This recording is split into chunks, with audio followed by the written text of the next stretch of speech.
Hey everyone, this is Shashikant. Today I'm going to show you how to connect your phone's camera to a computer and use your iPhone or Android phone as a high quality webcam.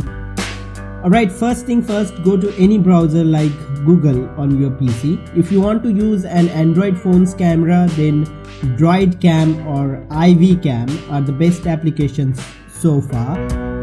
Webcam is an excellent choice for using an iPhone as a webcam. For demonstration purpose, I am going to download and install DroidCam on my PC. After downloading the preferred app, install it and open the application. Keep the application running on your PC. Now we have to download the same app from the Play Store on the phone.